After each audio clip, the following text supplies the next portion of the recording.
Pues mira, Desde el principio y hasta ahora, ¿eh? Te voy a contar un ejemplo que creo que lo resume muy bien. Cuando yo trabajaba en público empecé en la web, desde el primer día Sí. solo en la web. Era un equipo chiquitito y estábamos en la misma redacción con la gente de papel.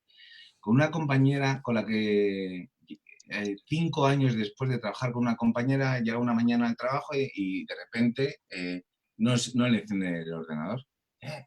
No se me enciende. Entonces saca y dice, a ver, los de la web, que no se me enciende el ordenador. Y le digo, pero que nosotros somos de la... Dice, pero no sois los técnicos sois que arreglan informáticos. los ordenadores. Lo llevamos 5 años trabajando juntos. O sea, si tú me has visto, ¿no? Cantar noticias. Hubo una década muy mala. El periodismo en la web era donde se iban los peores, los matados. Había una frase que era lo de eso para la web, que era eso para la basura, ¿no? Hasta que la realidad les ha demostrado que precisamente donde a día de hoy se informa más y mejor es en Internet. Luego el gran debate es hacia dónde van los medios de papel, ¿no? Los periódicos y demás. Pero a día de hoy, antes pasaba que hablamos del máster del país. Si alguien salía y se iba a la web de la cadena SER, era como un castigo, porque lo que quería la gente era ir al papel. A día de hoy eso ya ha cambiado mucho, ¿no? Entonces, ha costado muchísimos años. Yo he sufrido mucho, porque he tenido 1000 batallas de eso, ¿no? Claro. Discusiones con gente, decir, yo recuerdo un compañero que me dijo, hasta que yo me muera, prometo que voy a seguir escribiendo con máquina de escribir. Y le dije, bueno, pues muchísima suerte. A los 2 años se había abierto un blog que decía, a la madre que me parió. Pero lo escribía a máquina y escaneaba y subía la foto al Y lo mandaría por fax. No sé cómo lo hacía, la verdad, ¿no? Pero bueno. Oye, ¿hubo alguna noticia, algún momento, algún hecho que notas que cambió la actitud hacia vosotros, hacia los periodistas de Internet, o ha sido progresivo esa aceptación? No, yo creo que hay un punto de inflexión, hay 2, 3, ¿no? Pero la primera vez que yo lo noté fue con el 11S. Estoy hablando del año 2001. Sí. 2001, ¿vale? sí. Imaginar quién tenía Internet, pero ese día fue la primera vez en la que yo me di cuenta de que la gente quería información al instante y se metía en Internet, ¿no? ¿Cuándo lo notas mucho? Antiguamente en atentados, en desgracia hablabais del accidente de Spanair. El accidente de Spanair, ahí en ese tipo de situaciones es cuando te das cuenta de que ganas fieles, gente que no confiaba en Internet, y ahora con la pandemia 3/4 de lo mismo, sí. ¿no? Que es donde se han podido informar casi en tiempo real qué es lo que estaba pasando, ¿no? Sí, en Spanair, fíjate, el accidente de Spanair para mí supuso un momento muy importante a nivel Twitter. O sea, sí. fue heavy. Sí. Fue heavy. Y lo de Spanair fue tal cual, porque además fue por la tarde, estaba todo a medio hacer, yo ya estaba en público, ¿no? Y sobre todo que empezó creo que a las 4 de la tarde. A las 4 fue más, sí. Claro, y hasta las 2 de la mañana seguían saliendo porque no había cifras, tal igual, entonces la gente lo consumía básicamente por Internet. Y eso fue un punto de inflexión, sí. Bueno, Guillermo, nosotros cada programa lo terminamos con una ráfaga de preguntas rápidas, ligeras, ágiles, pero tienen que ser rápidas, ligeras, ágiles, o sea... Tiene que ser una respuesta de una palabra, si no un nombre o algo así. La primera pregunta nos la acaba de modificar por el chat del programa en Facebook Iván Igea, que en realidad es un colaborador nuestro que acaba de salir, porque la primera pregunta es ¿qué libro estás leyendo o cuál ha sido el último? Y él dice, no, joder, con esa librería que tienes ahí atrás, ¿cuáles son los 100? Que nos recomiende 100 libros. Pero bueno, echa la broma de Iván Igea. ¿Qué libro estás leyendo o cuál ha sido el último? Pues mira, me acabo de terminar Cádiz de Benito Pérez Galdós porque me estoy leyendo los episodios nacionales. Sé que suena postureo, pero vamos, en fin, es verdad, es mi gran... Es lo que toca, ¿no? Es lo que toca. Mucha paciencia. Sí, son 40 y pico, ¿eh? Voy por el 8º. Sí. ¿Eres o eras fan de los videojuegos? Moderadamente, del Spectrum 48K. ¿Algún videojuego en particular en el Spectrum? Del Atari, del ET, que fue el peor videojuego de la historia de los Atari. Sí, yo era el único fan que existía en el mundo, os lo juro. ¡Qué grande! ET, la película, el extraterrestre. Sí, el Atari. Fíjate que hay hasta un documental en YouTube del videojuego de Atari de ET. No, y que se encontraron un montón de videojuegos de ET, de cartuchos del ET en el desierto. Sí, increíble. Es muy heavy esta historia. Además del documental del videojuego de ET, recomiéndanos una película o serie. Yo de serie Succession me ha encantado, me gusta muchísimo, y película... me quedo con Succession, ¿vale? Como película. Sí, Vale. La serie de HBO, sí. ¿El sistema político de qué país pondrías como modelo? La socialdemocracia. Socialdemocracia de cualquier. Un Sí. periodista de Escandinavia. derechas. ¿Xavi? Perdona, no, precisaba si de algún país escandinavo. No, esos son muy aburridos, ¿no? Vamos a tener un poquito más para abajo. Un periodista de derechas al que admires o al que tenga simpatía, yo qué sé. José Antonio hasta lejos. Para ti, ¿quién es el mejor periodista de la historia contemporánea de España? Hostia, de la historia contemporánea de... Bueno, no, sí, desde no te el sa- Rodrigo. no, Desde la democracia. Sí, desde A la ver, yo- Constitución para acá, por ejemplo. porque le tengo muchísimo, porque trabajé con él, Jesús Maraña. Anda, mira, qué bueno. Esta le gusta mucho a Jorge. ¿Las donaciones de Amancio Ortega, filantropía o marketing? Las dos cosas. Las dos cosas. Pablo Alborán ha hecho un anuncio importante enfatizando eso al declarar su homosexualidad. Muy importante, mucho. Y si no lo es, tampoco hace daño a nadie. Punto. ¿Un lugar de vacaciones? Asturias. Está dedicada al abuelo Xavier. ¿Con quién vas en la final de la Copa del Rey? Espérate, Athletic de Bilbao, Real Sociedad, ¿verdad? Sí. Contra la Real. Con el Athletic, venga. Hombre, no. Hombre, no. Respuesta equivocada. En una palabra, ¿qué te sugieren los siguientes Aceptamos, medios? aceptamos. Aquí vamos a pedir que te mojes con compañeros tuyos, ¿vale? O sea que no sé. Venga. El ABC, en una palabra, ¿qué te sugieren? El ABC. Historia. El Mundo. Exclusiva. El Diario.es. Nuevo periodismo. OK Diario. Paso palabra. El País. El mejor periódico de España. Mediterráneo Digital. Basura. Neutral. Necesario. O útil, más que necesario, útil, muy útil, sí. La última sección, en una palabra, decir qué te sugieren los siguientes personajes. Personas públicas españolas o no españolas. Ortega Smith. Pena. Me vale, me vale. Ha dicho pena, creo, al final, ¿no? Pena. Sí. Otegui. También pena. Eduardo Inda, a ver si es la tercera pena. Peligro. Ana Pastor, la periodista. Injusticia. Ana- Pero no injusticia porque ella cometa injusticia, sino porque se es muy injusto con Ana Pastor. Ana Pastor, la política. Eso sería. Arturo Pérez Reverte. ¡Ay! Autor sobrevalorado. Pero entretenido. El Rubius. Flipante. Me parece todo flipante del Rubius. Es increíble la figura. Almodóvar. El mejor director de cine de España de los últimos 100 años y probablemente de los 100 siguientes. Y la última, Juan Luis Cebrián. Qué malas sois. Bueno, pues es que no le puedo con una palabra, porque tiene una persona con luces y sombras, con muchísimas luces y con alguna sombra. Punto, pero como tenemos todos, ¿eh? Bueno, para terminar, ¿un consejo que nos darías a nosotros? Que os vayáis de vacaciones.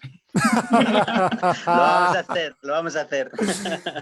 No, como podcast que le deis duro y que perseveréis y que paciencia y que todo llega. Muchas gracias. gracias. Guillermo, ha sido un placer y nada, seguimos en contacto y nos encantará volver a tenerte en nuestro regreso a partir de septiembre, ¿vale? Cuando queráis, descansad mucho. Un saludo a todos. Hasta luego. Un abrazo, Adiós. si os quiere. Esto ha sido Mueta tu bola, el episodio número 13, 12 más 1 y 14 menos 1 también. Gracias, chao. Hasta la semana que viene.